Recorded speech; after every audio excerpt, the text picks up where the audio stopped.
Hey guys, in 2024, we're doing something a little bit different. We want to hear from you on what movie we need to talk about. Yep. If you guys like movies like us, we're definitely interested in hearing what type of movies or what movies specifically you want to listen to us.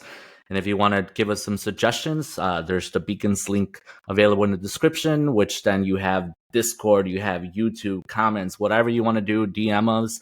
Just let us know what you want us to talk about, and we're happy to share that with you. And of course, you can't forget to like, subscribe, give us 5 stars, name your children after us, or whatever it is that you want to do. But make sure you do it so that more people can find us. Definitely, please support us because we need all the support, and you guys can definitely help us keep going in 2024.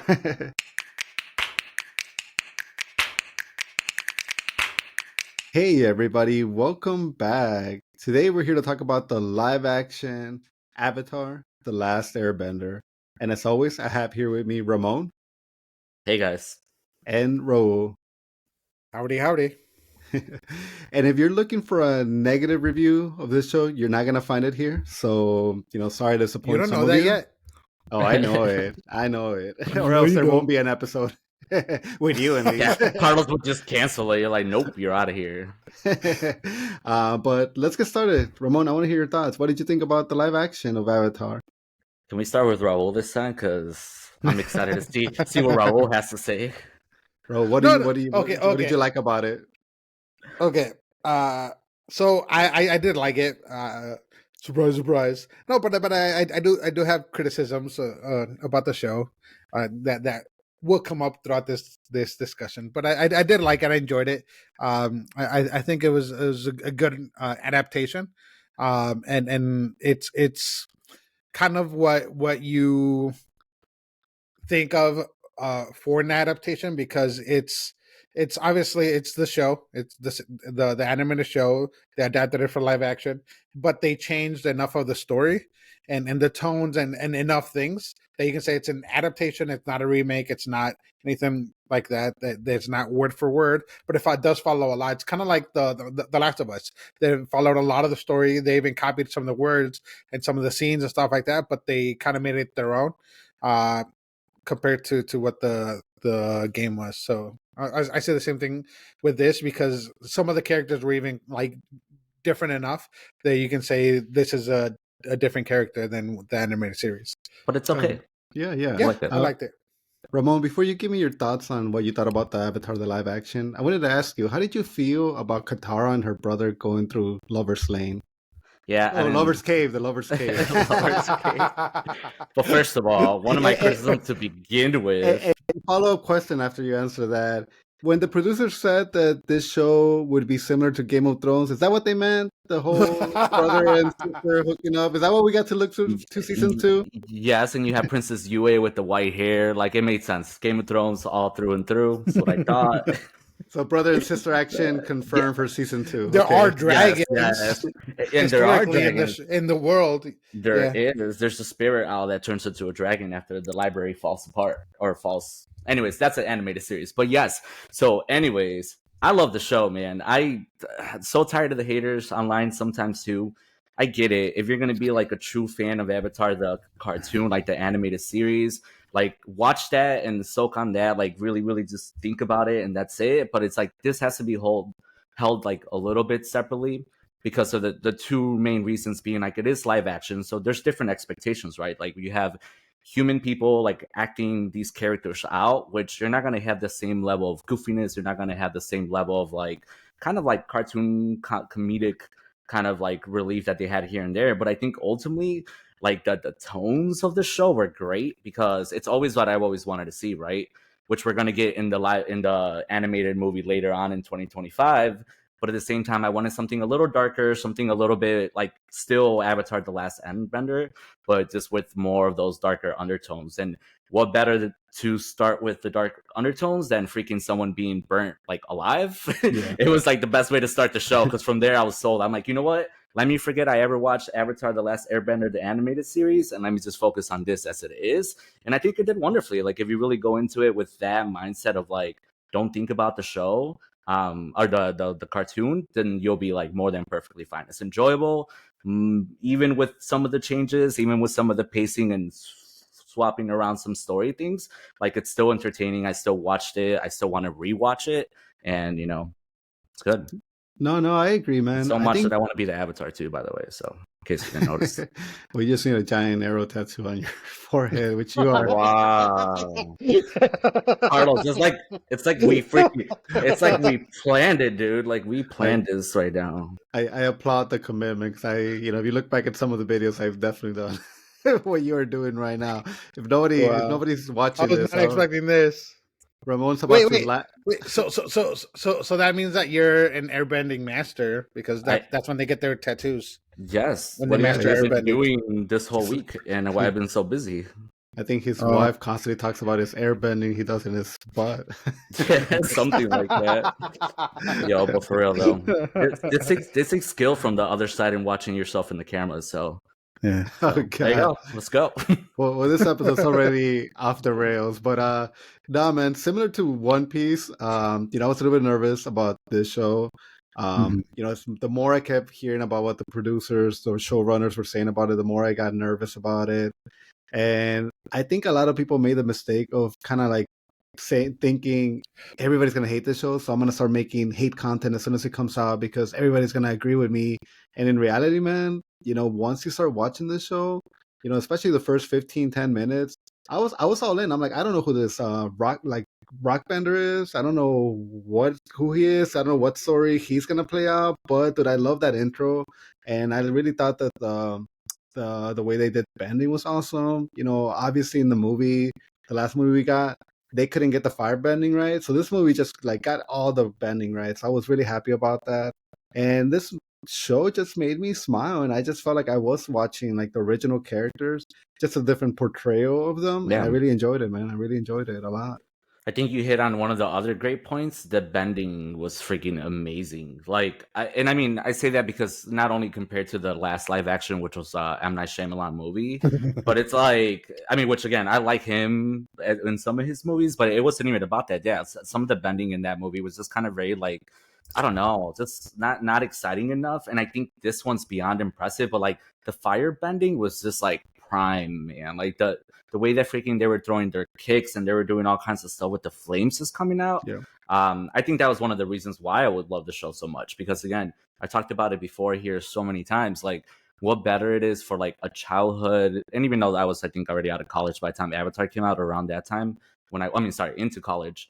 To me, still I grew up with it, and still forever ago for me. And then nothing beats seeing those things that you grow up with turn into cooler things. So if you make them real, then nothing beats that. So until I can do fire bending, it won't be anything cooler than the live action stuff. Honestly, watching the show, I couldn't tell you which of the bendings I would like to have. Earth bending was awesome, water bending was awesome, fire was freaking deadly, air was fucking cool. I don't know, man. I want them all. I want to be the Avatar, Ramon. What do you get to be the Avatar? So first of all, I'm bald already, so easy. And then I mastered them. So with that in mind, what type of bender do you think you would be? If you didn't have a choice, just based off of who you are, what kind of bender are you? Well, I would love to be water, but definitely fire. Now, what do you want? Yeah, no, fire. I said fire. Interesting. He wanted water. He wants to be a healer, to sit there and just kind of go over your wounds. Yeah, he wants to be able to change. Yeah. Dude, I thought fire was so cool, just the way it moves and it flows. I really, really in the show, I was really captivated by it. It felt deadly, and honestly, that's what fire is, very deadly. So I like that whole portrayal. And you know what? I love that question. I think I've been asking that question for years to people who have watched Avatar. It's always been what type of airbender or what type of bender would you want to be? What would be your element? And I think I like that question in general before I answer, because it is right. It's not about personalities. I mean, it is about personalities, but that's not how people get to pick in this universe, right? You're just born in a different country, and then based on where you're born, unless you are the Avatar or you start learning how to do some crazy cross bending, it's really not your choice. But I mean, if you're really picking it, and if I had to pick based on the actual bending itself, earthbender all the way. But you don't get to pick. No, I mean, but so then what picks? Legitimately said, what do you would be born into? What picks for me? What picks what picks for me? What would be an earthbender?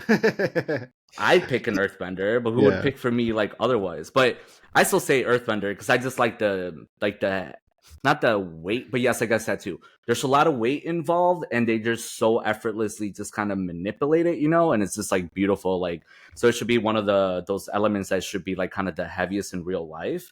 It just kind of like with the ease, and obviously once you get into metal bending and all that stuff, I just love like not the strength of it, but just how like soft they make it seem, and I think What that's cool. Well, I heard this show had like a 15% increase from what the One Piece live action had. So they're And like a definitely going to get a week. season 2. Yeah. So, obviously in the second season, Earthbending is going to be big into it. And I think we're going to see so much. I think we're going to see so much cool Earthbending that's going to be like automatically people's favorite. But I still think What's going to water be is the so arena cool. too? Yeah. But hey, did you guys notice? So one of my like critiques already for this season was that there was no water bending on Aang's side. Like if we're going like even, I mean, again, we're not comparing it because that's we have to compare a little. But I'm saying even if you thought that this season was mostly like book 1, which was where he did pick up like water bending, whether it was through freaking Katara or just like ultimately going through everything, like. He didn't even attempt it. Like, how many times did he have the opportunity to be like, hey, like, let me learn a little bit, especially when she was working on her scroll, like her scroll moves. And he just never really like he showed the interest, but then he was like, nah, I'll wait. And, so that was one of those things that I'm like, damn, you're talking about earthbending already, but my boy Aang still has a lot of work to do. So and that's also kind of what one of my critiques too is because, like in the anime series, you do show them training in general.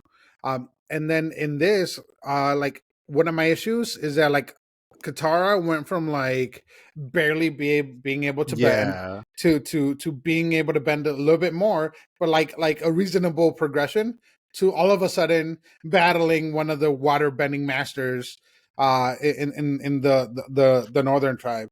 So I don't know. It was too drastic of a change without any build up. That it just made it seem like unrealistic and kind of made it hard to believe that she got that good that fast. No, I agree with you. There was definitely moments where I'm like, what? She's at this level? What? She's in this level? And, it felt a little bit, could have used a little bit more build up. And especially when you get to the scene with like Master Paku, because that's literally his thing. Like he ultimately teaches her after being proven wrong. He helps her a little bit, and not saying that we needed that because I did kind of still like the story because it's still sticking to like the man type of thing. But I think in general, like the whole progression for her was another thing. Dude, I don't know if they were like aging up that water master to like maybe he's younger and they're just making him look older. But that dude looked like a master, like that dude, that old guy would whoop my ass in anything, like not even water bending. I was like terrified of like the way he looked. Just like that's a true master right there of anything. I'm like, dude, that's an old man. What are you talking about? Can't touch you. I feel like we need more of that. The old mans that can just whoop butt.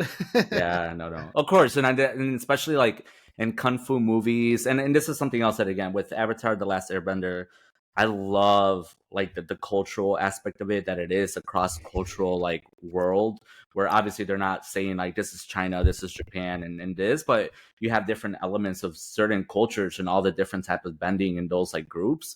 So I think it's great that a lot of it, especially in the show, it's the martial arts. So I actually did like the choreography for like the fighting quite a bit. Like, I mean, yes, there was a couple scenes where it probably could have gone a little harder, but like I think in general, like I really enjoyed the fighting.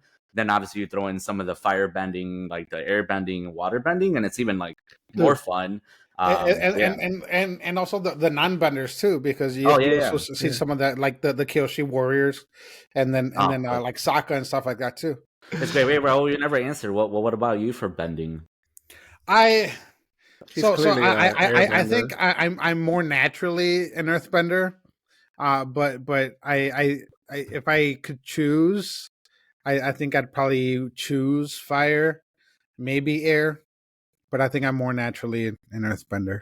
I think I'm naturally an airbender, but that's because we're like nice, we don't pick fights too often. You guys are all crazy. This isn't a Harry Potter. What's your house kind of discussion we're having here? That's what we were talking about. It's like I'm Ravenclaw.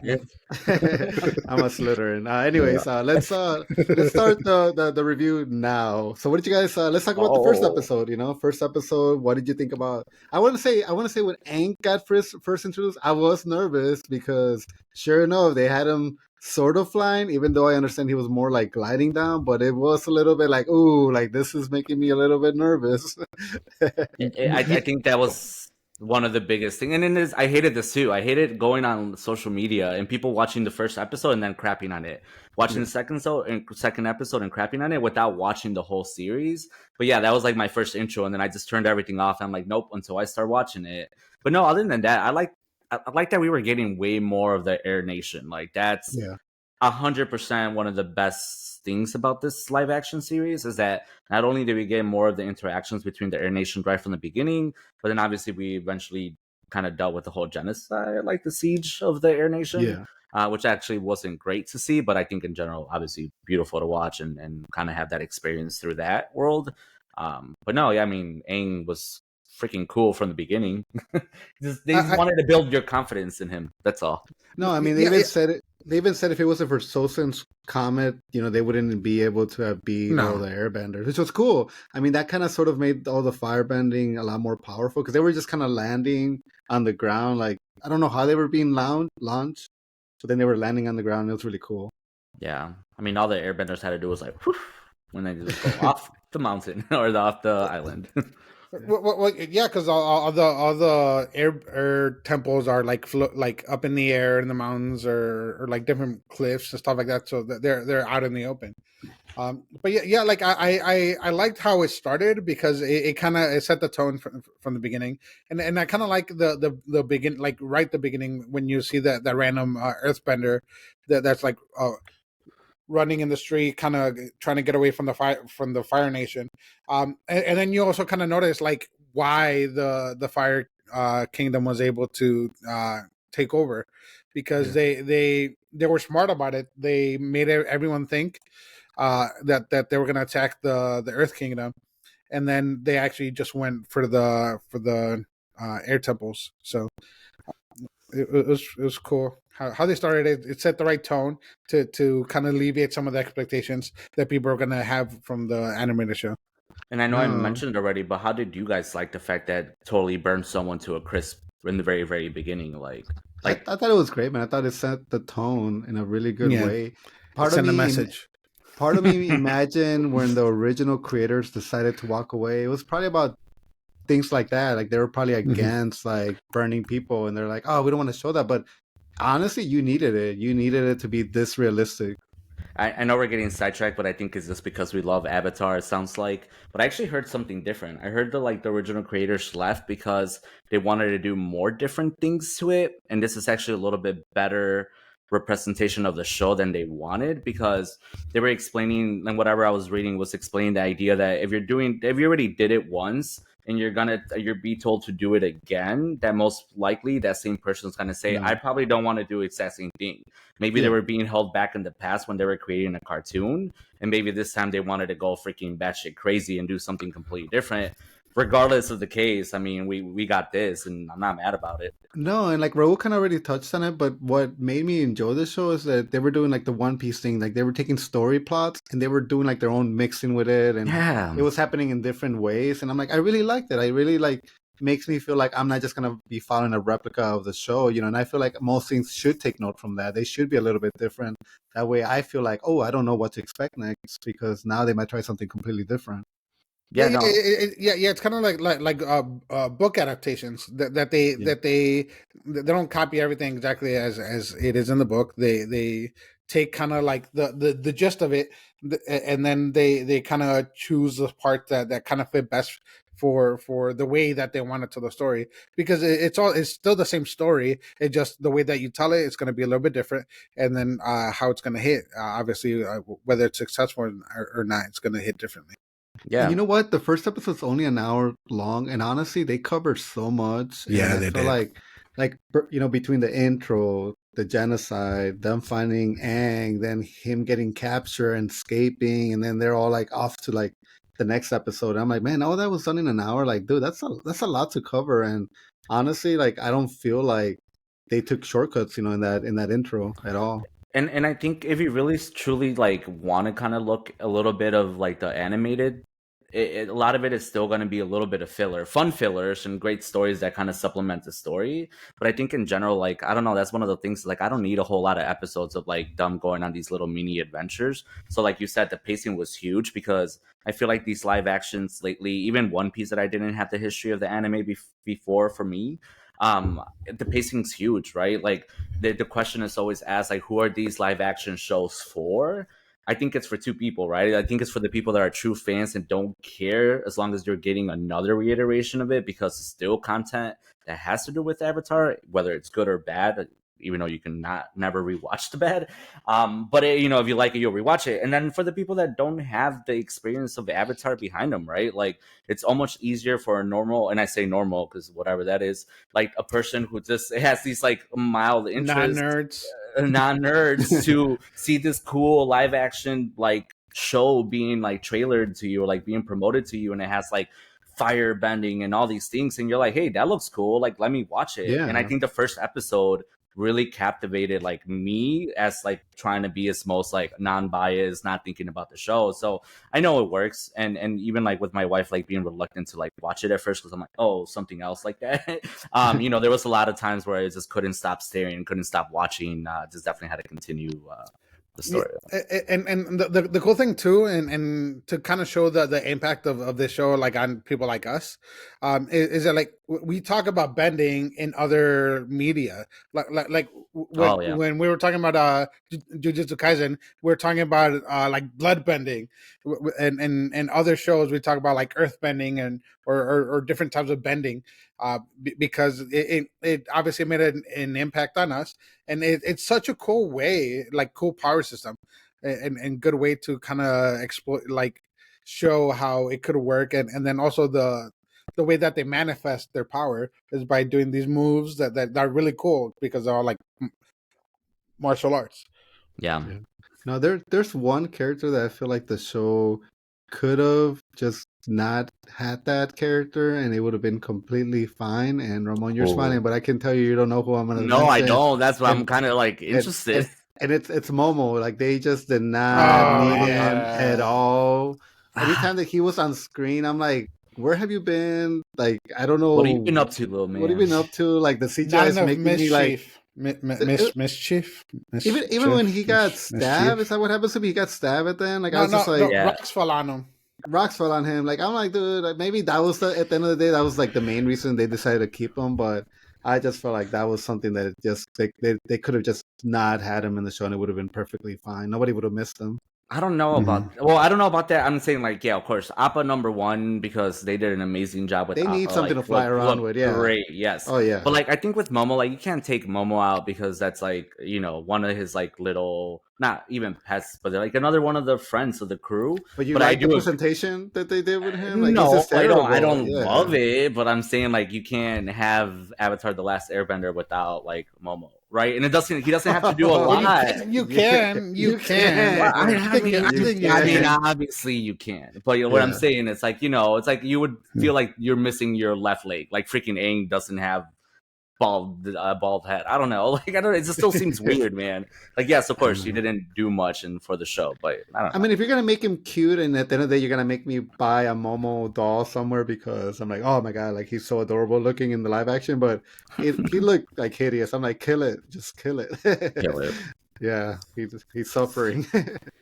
How'd you guys feel about Sokka and Katara? Because let's keep it going with the episodes. Like, let's go into the first episode. Oh my god! Yeah. Okay, I guess well, in a 2-hour review. Well, no. I just asked because they're gonna obviously be the most prominent characters outside of Aang, right? But it's another thing that you keep hearing a lot about, and I am curious what you guys think, because I texted you guys that probably one of my biggest criticisms, and I guess it shouldn't be criticisms, because all these actors are like young. And some of them are kind of haven't done much before. And so it's like, you know, you can't be hateful towards that, or you can't hate that. But yeah, I feel like even with like Katara, there was a couple times that I'm like, ugh. And I don't know if it's because they were really messing with her like story, that maybe she didn't connect with me 100%. But I liked Sokka. Like, it was good. I mean, that's one of the things that I think I agree with people's complain a little bit, like the acting. But again, I kind of, in that group message, Ramon, I said that I think a lot of these actors, like this is their first big role in anything, and I do see the possibility that a lot of them, by the time we see them in second season, they are going to develop their acting skill and they're going to become better actors themselves. Because even Katara, she's only like the actress herself must have been like 15 when she was doing this. Aang, I'm pretty sure this is probably his biggest role, and he's like the main character in it. And his acting got better throughout the show. I feel like, especially some of these like moments that he had. So like, I almost want to give him a pass for the acting because I feel like, again, this being some of their first anything, I think it's going to get better and we're going to see a lot more improvements. But I did love the relationship of the brother and sister. I thought it was real. And again, I joked about like the lover's cave, but I didn't have a problem with being the ones navigating through it. No. With the acting in the shows, especially with the young cast, like I don't necessarily think that like it was badly acted. Yeah. I just think that like no one really like blew you away, because if I had a criticism is like that. So typically in these type of shows, you have like one or two or like a few. They're like, oh, they were awesome in this, whatever. Like in One Piece, like Buggy was awesome. And you had different characters that were like Luffy was awesome, that they were awesome, that you really liked them, or the way that they did it was really good. And I think a lot of these characters were fine, but like that was it. So I think it might be a little bit that we got spoiled, and also I think because it's a little bit more toned down than the animated series, and we came in with expectations of the characters, whether we wanted to or not. And in the animated series, they're like a lot more fantastical. They're a lot bigger personalities, and in this, it's more realistic, more toned down. So, but I will say with Katara, I didn't necessarily connect with her in the beginning much, but she did grow on me throughout the series, and then by the end, I somehow liked her a lot more. I feel like I don't know what she did. And I feel like Katara in the first season, she's kind of like the weakest because obviously she's learning, she hasn't mastered her thing. You don't really know like what she's really gonna be by the time the show's over. So I do want to give a break that maybe just Katara doesn't have the best like stuff in the beginning. And I told you they changed enough that it seems kind of like weird, because even like her meeting Jet ultimately, and then that was like too quick, and then she was like, and then she all of a sudden forgot about everything else because she was like kind of like a teenage girl, like all like having a crush. I don't know. People wanted that guy to be Zuko, the actor. Yeah, I was about to say though, Zuko. Obviously Uncle Iroh, but like Zuko was probably one of my favorite. Like, we're talking about also the acting as well. I think he did such a great job. Like, I remember watching this forever ago, like the animated series forever ago, and always identifying with Zuko the most. Daddy issues mostly, but it's like I think ultimately, I mean, it's true, but I think he did a great job. Like, from being a dude who wasn't like always like ill intent, he wasn't always like the most like I want to conquer the world, or I want to be like the emperor or anything like this. Like, to him being like the person that we meet in the beginning, and then knowing his story already ahead of time, I feel like the actor like Dallas, who's playing Prince Zuko, is doing a great job. Like, I love the way he speaks. I love his relationship with Uncle Iroh. I think that's probably one of the best like relationships and combinations we have now, like characters / actors and how they're playing out based on the animated.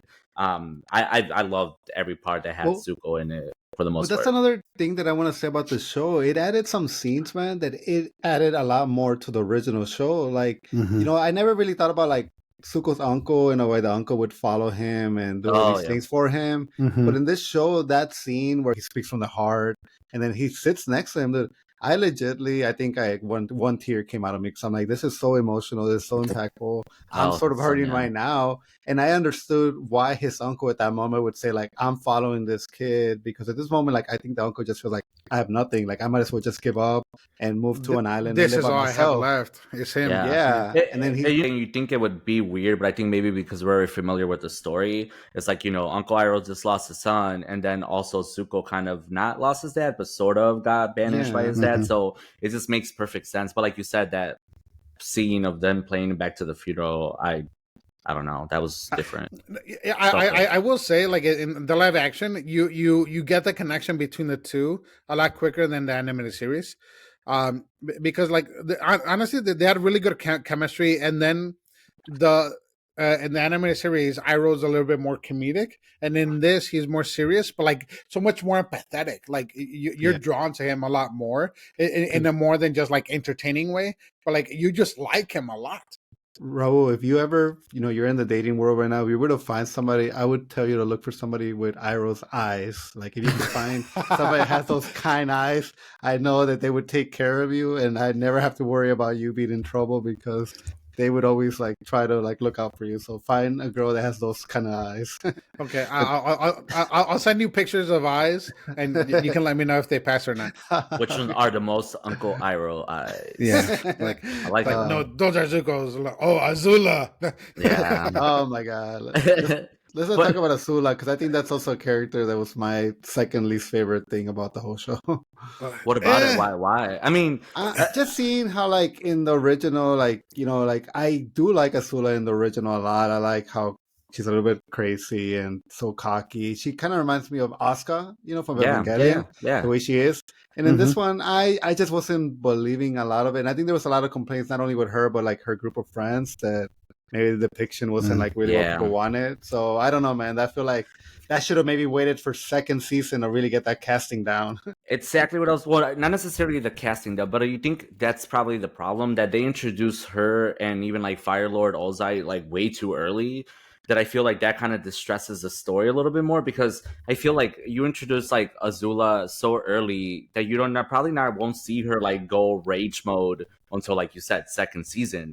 And maybe I think that's the issue that everyone's having right now, is that they're like, that's not the Azula we know. Azula's like freaking crazy batshit, like I can beat whoever one up, especially when she starts like exuding her like blue flames and everything. Yeah. But I think they're just building up to that. And I don't want to be mad ahead of time for it, because, again, I feel like so far the show's so good. So I'm like, they had to think about that already, right?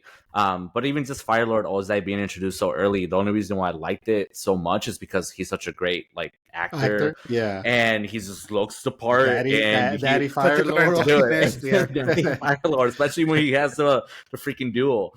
But no, like I love watching him. I love getting that dynamic between him and freaking Zuko, like right from the beginning, and both his kids. But I think that story is definitely going to develop later, because it makes sense with the books later on. And I felt like this is something that I don't feel in the original, than him loving Zuko, but I felt, or Azula, sort of, like I don't really feel like he's like the love, like shows any kind of love. Here, I felt like he legitimately loved both of them, but he just had to be so harsh with them because he knows that he has to train them to be, the next Fire Lord, possibly. But I felt like for Zuko, he was almost like rooting for him. It's like, yeah, like Zuko's, he's the one that found that. It's for your own good. Yeah. But do you think that was deceiving? Because then at the end they gave him the line of like, your daddy he never believed in you, and that's like what happens. Azula, yeah. But I know, isn't that still ultimately kind of? I mean, I feel like that. I don't remember the anime series. It's the Last Airbender, Evangelion in disguise. Is this what? Maybe. So here's my thing. I was telling somebody at work today about this, like on its own, and I'm kind of conflicted with Azula. So like Azula, like part of what you like about her is the fact that she's like a complete psychopath. She's a psychopath. She has like no empathy. And she just rages, and she wants what she wants, and doesn't matter like anything else. But like in the anime series, eventually you realize that she doesn't necessarily like the fact that she's like that, and you kind of get a sense of the fact that she feels lonely. But in this show, you have empathy for her like throughout. And the anime series, you don't feel like any empathy for Azula forever. For like the majority of the time that Azula, but in this show you start kind of relating to her and kind of start to understand why she might be how she is because of her dad, and because of like the her upbringing and all that stuff. And then like, so I'm conflicted on whether I like the fact that I can relate to Azula or whether I don't, because I feel like I relate to her more in the cartoon, because I feel like she's just so confident and she knows what she wants, and she's a psychopath. And she knows she's born a genius. But she was born like, she knows she's like gifted, because obviously who else in the whole damn show has like blue flames? Like she's probably legitimately like one in a million. So it's just like, yeah, like, you know, if you're this cocky and stuff. And again, there's a lot of opportunity for growth for a lot of characters. So I don't want to write her off, because then next season it could be like, holy smokes, like take back everything that I said about her. So I'm still, again, giving everybody a break. Yeah. I just think it's going to be hard, like, and this is not a spoiler because I won't say what happens to her, but like the way that she ends in the animated series, like, I'm going to feel bad for her watching this show because, like Raul said, you're building that connection with her. So by the time you get to the very end and she, like, breaks down and has, like, that whole, like, fight and the way that she gets captured, like, holy crap. Like, I'm going to be like, dude, no, like, Azula, like, bring her back. Like, set her free. Like, you'll feel bad for her. I don't know. We'll see. Bro, let's talk a little bit about the second episode, because I know that's your favorite episode with Suki. What do you mean that's his favorite episode? Yeah, my favorite episode. I think it's everybody's somewhat favorite episode, because obviously there's a big reveal in that episode that is like what? But some people like Princess Yue too, so by the way. They what? No, I said Princess Yue too. Like, people like her too, but I don't. Anyways, we'll get to her later. Can I tell you something? I texted you guys that once we do the review, I was going to tell you something that like blew my mind. Can I just say it right now before later on? Like, yeah, I'd like to say it. Yeah. So with the princess, the whole time I'm watching her, and I'm like, man, dude, this girl looks like Amber. What's her name? Amber. Oh my God, somebody say Aubrey it. Plaza. No, or Amber Heard. No, dude, no, the actual from Prey, the actress from Prey. No, it is. She's from Prey. Mid Thunder or Mid Thunder, yeah. So Amber Mid Thunder. Like the whole time I'm looking at this actress, and I'm like, man, this girl looks like Amber Mid Thunder from Prey, and Legion. If you've seen Legion. And I'm like, dude, like by the time I forgot about Legion. By the time the whole show like ended, I'm like, all right, let me look her up, because obviously that's her sister or some kind of like relation, because she just looks just so much. And then I freaking look her up once I was done with the show, and I'm like, that was her. Like, I'm like, it blew my mind. Like, I just like all of a sudden, like any doubt that I had with that actress, I'm like, no, I need to rewatch this whole last 2 episodes, because now I'm gonna be able to finally enjoy it. Because the whole time she just kept bothering me. I'm like, she looks so much like Amber. And I just like finally when I saw the review that it was her, I was like, "Oh my God!"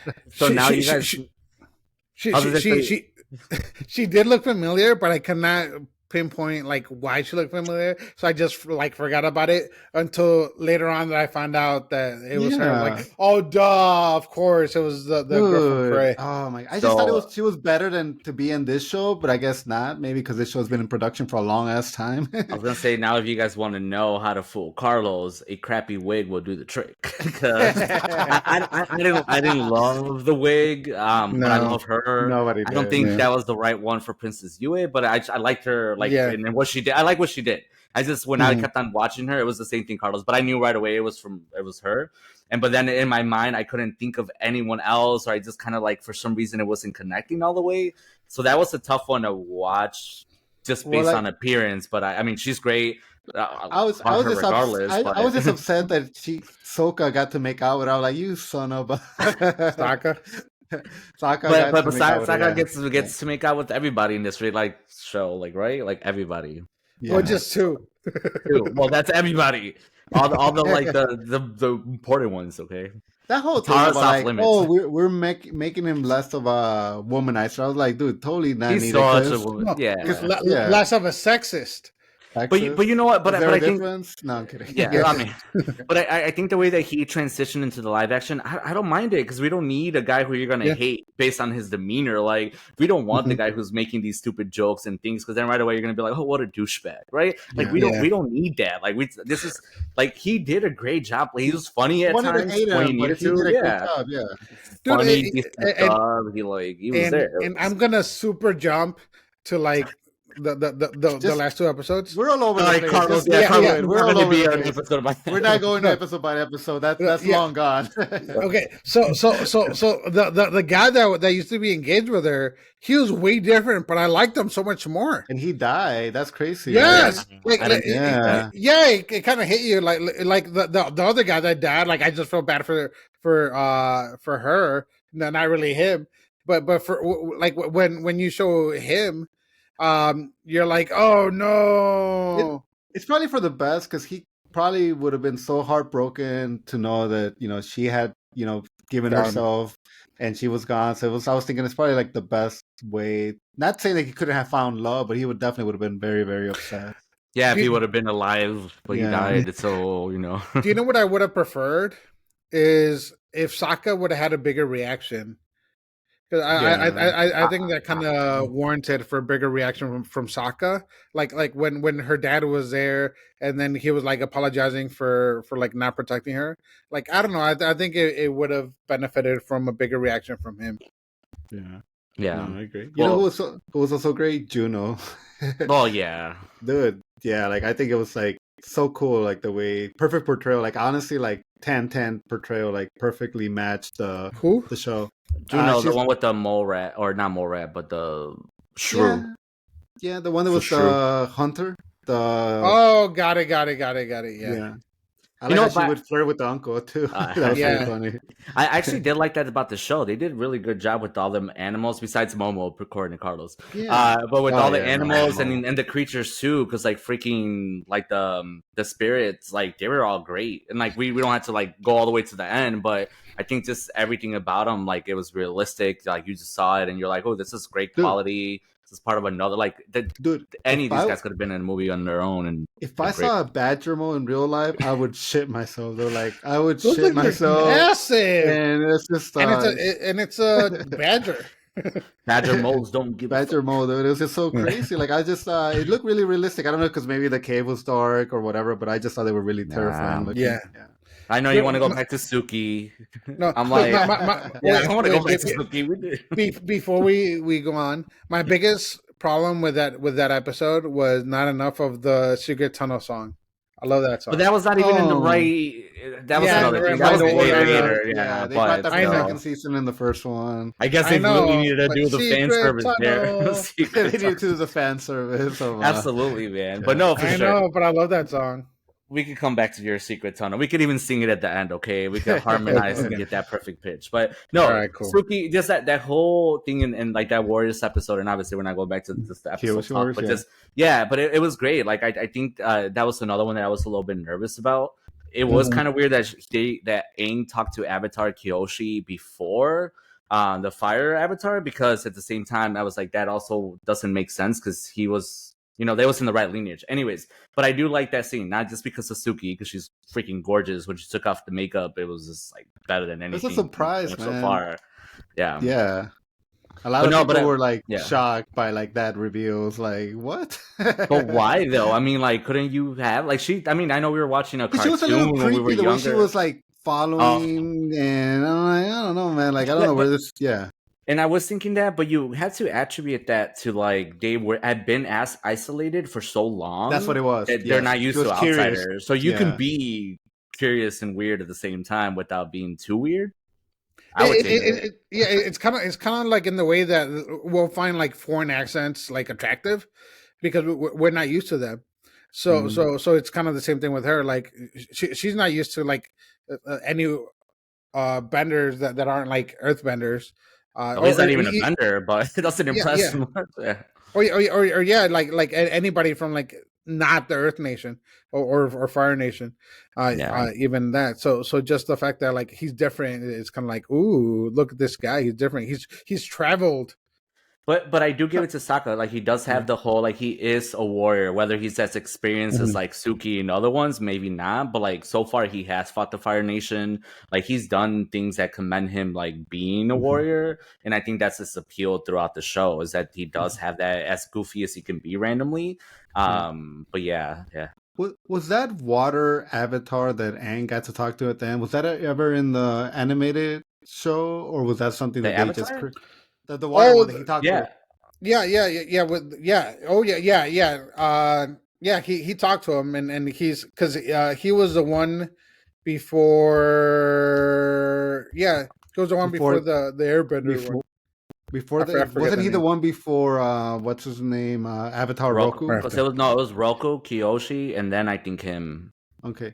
Well, I don't remember. And then their girl. Yeah, backpackers. Because like I guess the part about him that really captivated me was the fact that like they're like, oh, we don't know much about him. We think he spent too much time in the spirit world, and then you find out why he was in the spirit world. It kind of reminded me like of Korra a little bit, like because she spends a lot of time in the spirit world. So I really like that, man. I'm like, oh man, it kind of made me wish that I had a story, like a 5-episode story, just kind of like learning more about him. You know, there's so many avatars, man. Well, I mean, and that's the thing that I kind of do like about this is that we're still touching on those significant points. Again, even if they skip Roku, like Avatar Roku, till like later, seeing Kyoshi, like Avatar Kyoshi, like do the whole like possessing Aang's body, that was cool. Regardless, whether it was like anything with the animated, like who cares? Like it was cool. Like the fact that she was like, "Let me show you how it's done, boy." Like let me just stand aside, like just hold my purse. And then she totally went freaking crazy. Like that was great. Well, I already kind of mentioned Korra, but I'm a kind of big like fan of Korra versus Aang, and the reason why is like if you see Korra like age 4, she was already doing like firebending. Yeah, she was doing for air. Yeah. Except for air, it's just like, okay, here's Aang. I could see why he's, let's say, 10 and he's still not able to do anything but air. I could see how it could be a little bit laughable, especially. I see. I will say though, like Aang, like he's like the youngest like airbending master that they've had. True.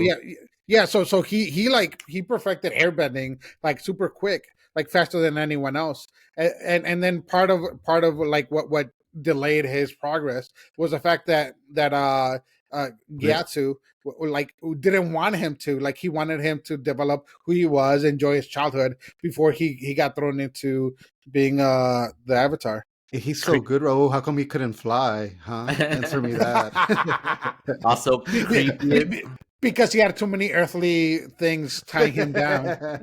I've seen Korra. No, I mean weirdest relationship also him and what's his face, the other guy. But no, like I that's a whole different conversation. That's a whole nother hour added to this because like I'm not a fan of Korra. I like the series, but I'm not a fan of Korra as an avatar until later. Later. Once she starts getting into like the spirit world and all this stuff, and like what really ties her to like, well, obviously she starts growing up. No, dude, of course. I'm like, we're following the story, no? Dude, this show, that's what I love about this show, like the success of the show, that this show is doing, like it's crawling, so that when we do get a Korra live action, which I'm hoping we do in the next 8 years, like it's crawling so that Korra can run later on, when we do get that, if we do get it. That's going to be a tough. That's a lot. With Korra.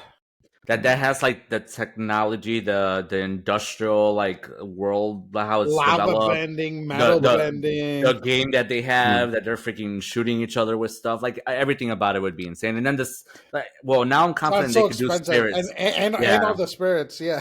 But you see from this one that they at least know how to do that. So I'm confident in the spirits already. Yeah, but it's so much more expensive to do that show. It's not our money. I mean, don't shop with your own wallet, Raul. And they already announced they're raising prices possibly again. I'm like, God damn it, Netflix. Like, I don't even know at this point how much you're taking out of me monthly. It's gonna go back to I already downgraded my Netflix package. Yeah. We all had to, because unless you were gonna be nice enough to pay $8 for every other person you had on your account. Yeah. But I was like on the 4K quality, and I had to downgrade because I'm like, I can't afford the 4K HD quality. There's something. I had to tell people like, I'm sorry, but if it doesn't let you get into Netflix, then sorry. I will admit, I always tell them, it's like, is this $9 an hour or a month? So I'm like, if you want to watch it for a month, I'll give you 1 month for free. I'm like, and then after that, I'm canceling it. So watch everything in a month. But I don't know. Yeah, go ahead. No, I was gonna say, like, one of my favorite episodes, and I think, obviously the last one is awesome for a lot of reasons, but my favorite episode was probably when Zuko tried rescuing Aang, like as the Blue Spirit. Mm-hmm. I thought that episode was freaking awesome, dude, because I think that is also where you get that story about how Zuko spoke in the war console room, and you kind of see that story play out. The whole episode, to me, that was like a perfect 5 out of 5, like 10 out of 10. And the fact that like that one company, that one unit was the one that Ozai assigned to another level that in the original they didn't do, and it's like, I thought it was really cool. That's one of the few moments in this series that actually made me tear up a little bit, is that when Zuko is finally walking back through his like line of soldiers, and they're all like bowing to him, or they're all like paying him respect, and I'm just like, fuck, especially because they gave you that story. Because I've never heard that. Like, and then just going from like the whole story of like, you know, the Fire Lord and him giving him the scar and everything, and then straight to that, and you're just like, God, like all the emotions. And again, Zuko being like my guy there, it just hurt. Something that I heard today, and somebody's gonna have to like fact check me on it, is when they do that kind of fighting, like him and his dad, the way somebody wins is by Agni Kai is by putting a fire scar on them. Like you have to scar them, and then that's who wins. Yeah, you have to burn them. Yeah, whoever gets burned first loses. Because I didn't know that. I thought like he just kind of like burnt them to burn him, but it's like no, the way you dictate who wins, it's like you have to give him like a burn. So I'm like, oh damn. Does it have to be in the face and make him feel stupid? But you want it in the nuts? Oh, I mean, at least there, the few selected, very selective few can see it. You can explain it later after a night of fun. In that scene too, Ozai had already burned Zuko's arm too. Also, can you really tell the difference if they're burned? Because I mean, they're already shriveled to begin with. But anyways, oh my God. Just kidding. It's a very beautiful episode. Why is red and tender? No, I once got burned in my chest. I once got burned in my chest, and we're sharing stories, and I had to explain the next morning, like, why I was burning my chest, and you know, like, so I've been there, Ramon. I'm there with you. I got burn marks all over the place. So that's another hour added to this podcast. How do you guys feel about King Boomy and the whole Mashu like episodes and stuff? Because I liked it more in the animated when, you know, they say that he kind of gave away the kingdom, like he surrendered it like purposely. I didn't like the fact that Azula took over it, you know, because it's so impossible to do, and we didn't even see it. I don't know, man. That's a little bit. I'll give that episode a pass. I'll say that much. I mean, I liked it in the animated. My cabbages. Yeah, that not as many times, but it was still fun. It's still funny. I just didn't with Boomy. I just didn't care that he gave away who he was right away, because that was fun in the animated series. Is that he didn't do it till the end of the tests, right? It was like I think towards the end of the test that he finally told them who he was. But I mean, especially because if you're following Aang's story, and I guess we haven't mentioned it because we just assume everybody knows it, but like just how the gravity of being gone for 100 years and then all this burden that everybody else has had to deal with. Like I did like his like speech about like obviously him having to sort of, like live the 100 years and kind of deal with it.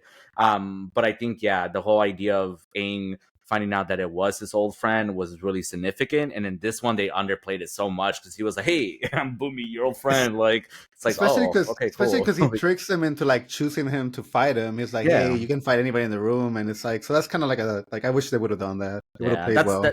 That's another of my like criticisms, but it's only because I mean it was done well. I didn't care for the actor and like Boomy himself, like the way that he looked and everything. But I think that's the only like part of the show that I kind of didn't care for. Like the whole thing with the engineer and his son, that was kind of fun because you got to see it live, and that was always a fun part of the story, but nothing crazy exciting.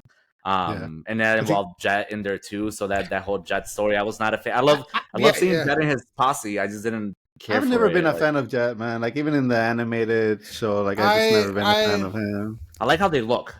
Like how they look, like all of them as bandits. I like the concept of that whole group, but like I don't know, I kind of feel like it was rushed in this. Yeah, and here you didn't get to like talk to or like get to know any of the other members of his crew. And it is also when in the animated show when they did the swamp guys, the swamp people. No, that's in the next season. Okay, the second one. Yeah. Because that'll be cool too if they decide to do that. The Hicks. Well, that's important too, because they all unite at the end, don't they? Like they all kind of like come together at one point. But at the end to attack the Fire Nation. The king, he's part of the White Lotus, which we did get one of the things from the uncle. The ship. And it's fun knowing some of the people, the parts of the Lotus group, and then to seeing a couple of them because we saw like two, like Boomy. Yeah, just the two. Yeah, Boomy and Arrow. Yeah. How did you feel about the one spirit that could steal your face? They also kind of changed that a little bit. Oh, that looked super cool. Oh, it looks super cool. Hell yeah, it did. Yeah, what's his name? Cole. Yeah. Yeah, Cole. He looked. They did it great with him. He looked amazing with the monkey. The whole everything was fucking awesome. I wish they Yeah. would have kept the whole like you can't show emotion. Yeah, I 'cause think know. that adds another level to it. Yeah. But- Cause I still picture like the animated Aang like being super stoic when Yeah. he was reacting to him. But and then this like in this one, I'm guessing it might have been too hard to show a contrast between super expressive Aang because this kid was less expressive and more realistic, so it probably would have been less of a contrast, and Yeah. it probably wouldn't have had the same impact that the animated show did.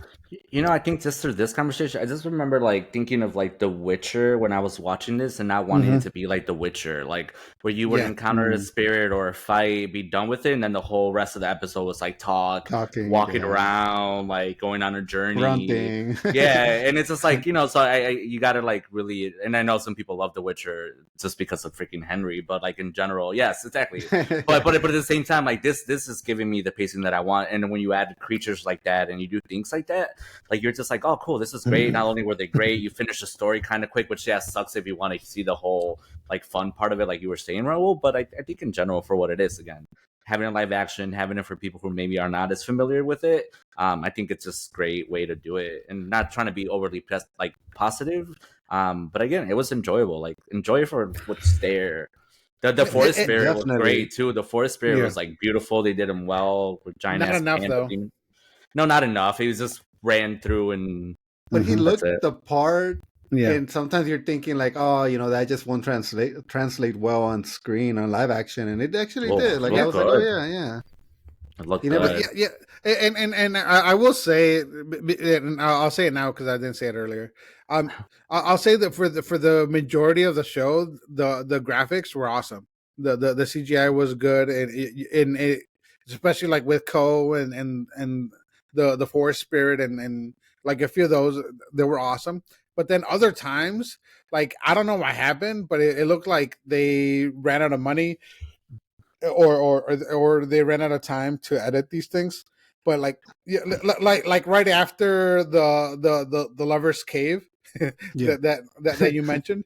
Oh no, like in the beginning when they were going through like right before they ran into Aang, like off the bat, like it looked bad. It looked like they were right in front of a green screen. I was like, Yeah, dude, what sometimes the it looks a hell? little bit too green screen. Even when they were fighting at the end, like they were trying to like attack each of the ships one by one when they were fighting, and they jump back onto Opa's back. Like I'm like, oh, that looks a little bit like not good. But it's like moments like that you have to really like. or Aang himself like looked CGI himself. Well, because Yeah. he had the most movement with his freaking Yeah. airbending. But yeah, you're right, Carlos. That scene where freaking Katara shoots itself up into Appa, and it's just like woo, like a little Yeah, it was flip. And so it's just like silly. okay, it reminded me of like freaking Peter Pan and Yeah. Hook Yeah. and Hook, but it's just like the cable twist and stuff. I'm like okay, but I don't know. Yeah, Something that like I'm super glad that, to my surprise, didn't get spoiled, and I was like, fingers crossed, please do it. But I did like the ending of it when he turned into freaking like a the ocean Godzilla spirit. koi. Yeah, that Yeah. Godzilla the koi koi, fish. yeah. I was like, God damn it! Like, yes, like this is what you need to do to like get fans to like really love this show. To me, that was like also like, yes, like thank you, like to take a chance, like do it, and it came out awesome, dude. Yeah. Dude, and that last episode, I love what they did with colors. Oh yeah. Like, The yeah. blues. I thought that was gorgeous. I thought that was brilliant. Oh, I you're talking love. about like the black and white, yeah, and then Yeah, all yeah, the yeah. elements was the only thing in colors, yeah. Yeah. Because like when like after the moon spirit like was killed or whatever, like the moon changed colors, and then like you lost color. Like Yeah. in the scene in general, and then like the only time that you did see color was Fire. like the fire fire. bending or whatever, and like Yeah. stuff like that. But I thought that was brilliant. Genius. Like it hits you right away, and Yes. then it kind of elevates the moment, and one, it's artistic, and two, like it just shows you the gravity of like of what just happened. I don't loved know. it. that whole episode, even in the anime series, like that whole story is just beautiful because of the story alone, right? Like the yin Yeah. and the yang, the moon and the ocean, and they did it great. Like I was nervous for that story because already you were like in the north, and then, like I don't know, just still wondering what could go wrong. But I just loved every part of it, and then especially the scene when freaking Zhao, like Admiral Zhao, is going to freaking grab the koi, All and then right. just how Yeah. Zhao, and then how like Uncle Iroh like steps in. That whole thing was done really well. Like I believe that it was like Yeah. a real interaction. Like they were in that spirit realm. Did you see that he almost did a fire whip, but they didn't like they stopped him Oh before he could really? like yeah, like right before he was gonna like whip Zuko, like the uncle comes in and steps in, he did like a Oh, that's fire whip right. and he pushed them. I'm like, oh, that means we're gonna get some fire whips on the next season. Oh well. Oh yeah, you're right. Because he was trying to create like the little. Oh yeah, you're right. The thing, yeah. So that's cool, Yeah. man. I That makes me mean, excited. but I did love like just the moment where freaking Aang does go into the pond and then he does lets the ocean spirit like go into him. Like that scene was just beautiful because like we know what's happening, but like rewatching it or The ocean watching spirit this, enter him. yeah, and but just also forgetting I, and being like, okay, all this, and he's like I, all dark with his freaking like avatar state and. But I I also didn't imagine it was going to be that amazing looking though. It looked I great. wish when Zuko was penetrating the fortress and he was kind of like not. I use those words purposely. He was trying to penetrate the fortress and he couldn't get past the ice. I wish they would have put a little bit more of the. Oh my god! Like I'm running out of air. If I don't focus my chi and like start like my Oh flame yeah. from within, I'm not gonna be Yeah, able the to get fire out. breath. Yeah. I wish they would have done a little bit more with that because I think that's also like kind of impactful. Well, they haven't even talked about any of that part of like bending in general. So, right? Because they haven't talked about like chakras or anything. True. I feel like as a firebender, you must always be hot though, right? Like you just like naturally Not hot. necessarily, because No. remember by the end of Avatar, like the series, obviously they Can you kind of imagine like hooking up with a firebender if they're always hot? I don't know. Well, are waterbenders always cold? Why No, would they're they? always They would be wet. always wet. Okay, just kidding. No, Wow. but again, at the end of the animated series, though, like they turned the whole idea of like fire bending, and they kind of bring it more from the fire's more of creation. It's more of like it's not supposed to always be destructive, and clearly, so far, the Fire Nation, the 100 years that we've seen, or kind of not didn't see, but everything that happened, it's been used to destroying all the stuff. But I do like the idea that like you do get those glimpses, but ultimately we know how it ends is that they try to per Zuko, you learn that fire is supposed to be beautiful and it's also a power of creation. I don't know. You already see glimpses of that. I am excited for the next few seasons, man. Just because of this being as good as it was, or at least in our opinion, and enjoying it as much as we did. And then like things that you guys were mentioning, like Azula and I mean everything else, because we still have the whole Zuko redemption arc. Like he still has to come back and be like Bossing say. Bossing say. But I'm excited for Bossing Zuko. say. But I'm excited for Zuko. I like Zuko's story is just like beautiful. Well, yeah, it's one of the best stories in the show. Yeah. His, So I his just want to watch redemption. that. Yeah. I But know what? they're because they're Ramon. You mentioned how they're continuing the animated with them as adults. I wonder if they're gonna focus maybe on him rescuing his mom, like Zuko's mom. Like if we'll get some of that, like That'd be awesome. He probably by then has already found her because they're kind of like adult, very They're adult. supposed to be like people. 5 years older, so I think they're still in their 20s, mid-20s or late 20s. Well, I mean, in the show they're like teens, so I thought they would like they look like more like middle 30s. Oh, I thought they looked like maybe late 20s. I don't know, Oh, but either way, that's what? and the animated movie that's coming out next year. Yeah, by Avatar Studios.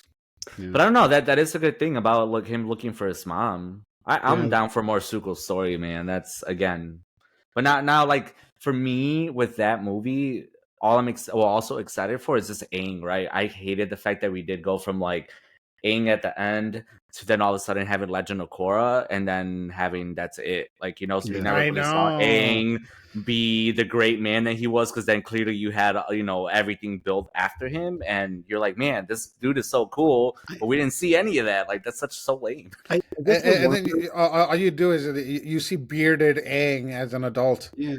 I just wonder what they're going to make, who like the bad person they're gonna have to like fight, or what the problem is, or what they're gonna have to work towards. Because the bloodbender guy, what about him? He's already like he's probably a kid during those times. Because no, because like in the trial, Because in Oh, Korra, yeah, that's right. they did the flashback. But that was the Of dad that he arrested. It wasn't like the twins or the two boys. It was the dad. Oh, that's right. But we do get bloodbending in this show. We should be getting bloodbending in this Oh, show dude, that's gonna be interesting when because they it's do the it with that old, one it's lady. the lady. Yeah, yeah, yeah. I'm Yeah, excited for that. 100% most exciting thing that I'm waiting for is that final fight at the end with Aang and freaking Ozai, but that's No, I think way in the Tough. future. Yeah, I think next season with Tough. I think that's what I'm like really. Oh, looking dude. forward Oh to. yeah, one of the best Yeah. characters ever. Yes. Oh, dude, absolutely. Just the way she sees jokes.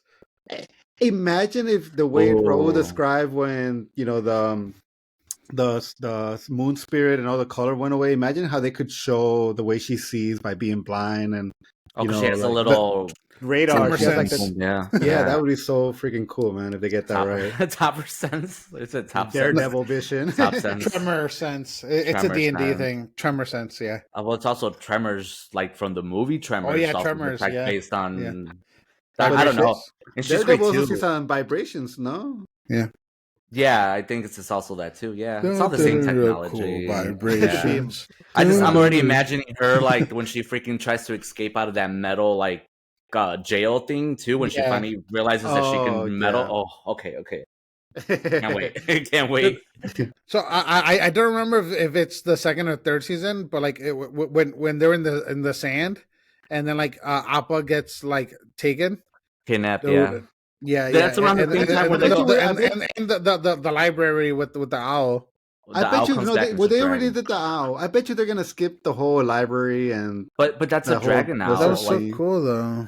You cannot take the dragon owl away. Like he but they're turns into a skipping dragon. stuff. You gotta see. They're like, they're condensing some episodes into what it's. What did needed, he even go to the library for? Oh my god, they were trying to find how to stop the comet. Right? Oh, maybe. Or that's how they found out about it. I think that's how maybe they found out about it. Oh, you know they what? found out about the blackout. They found out about the blackout, the whole eclipse. Maybe once we find out season 2 is coming up, I'll start a month before and then rewatch the animated series again because it's only 3 seasons. That's a lot. Yeah, and then I'll watch Korra to get ready for when Korra live action. Dude, I just watched both of these like a few years ago. Me like too. I think right after COVID. But I'm saying, Yeah. but it's like even now you're thinking about it. I'm like, you know what? I just need an excuse to rewatch it. Like, yeah, let's rewatch it. It's a good man. We live in a great time. I said it like over and over. It's just kind of unbelievable the stuff that we're getting, and I don't know, man. The next thing that would make me really happy is if they make a Spawn movie and it's really good. That would also kind of like ease my pain from the early 90s. Yes, but I don't know. Oh well, I mean, I don't. Not that I want to dismiss the Spawn because I love me some Spawn, but they already have like at least one movie that at least the characters and stuff look cool. But let's carry some of the Discord conversation about what's next that we were kind of like skeptical about because what was the other live action? Oh, Naruto. Oh yeah. Nervous about that, right? Oh my god! I mean, does One Piece and Avatar give you a little bit of hope? I mean, I know it's probably not the same, obviously not the same teams working on it, but like, I just wish there wasn't. Now the fact that they're succeeding in making these live action adaptations as shows, I just feel like, why do Naruto in a movie when you can just do like 8 really good episodes depicting like one arc? You know, like why not go that route? Like a movie, it just seems so risky. It seems like a lot of like just throwing stuff at you. You know, like you could make that movie 3 hours and probably still not really get a lot. And I think I guess it would be the same thing with Aang, right? But like, I don't know. Like it took a season to really still even have you understand a little bit of him, and I still think like we're missing a lot. Like we never got Aang showing any kind of romantic interest towards Katara, right? I missed that.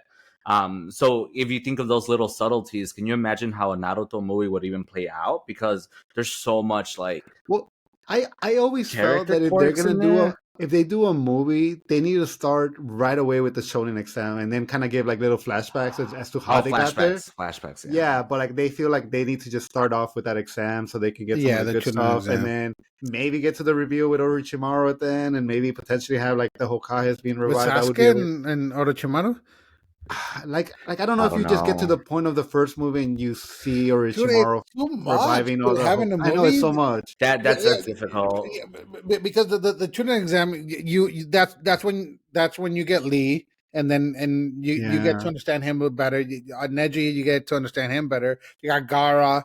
and get to understand him better. And then you get Sasuke Orochimaru, and then you get Gaara turning into the One Tails, and you got a bunch of these things that I don't think they can do it on in the movies. That one's difficult. I think what we're seeing is that you really need to do like even the Harry Potter. I know they're redoing it as a TV show, but I bet you as a show it might work better. Like I just think like sometimes like now with the technology, the money these studios are spending, like things might be better if we just get them in an 8-episode format. And I think that's the weird part too, because then obviously Zelda is a game, but they're talking about the Zelda live action too. And for that one, I'm okay with the movie picking the right story, but we have plenty of stories to pick from. And I don't know, again, based on people's like knowledge of Zelda, but like Skyward Sword being like one of the first ones in the timeline would be a great story. Ocarina of Time would be great just because of the time travel back and forth. And then Majora's Mask would be my preference, even though it's kind of probably not the first one that they would do, because that one's just like freaking creepy and anxiety building with just the 3 days.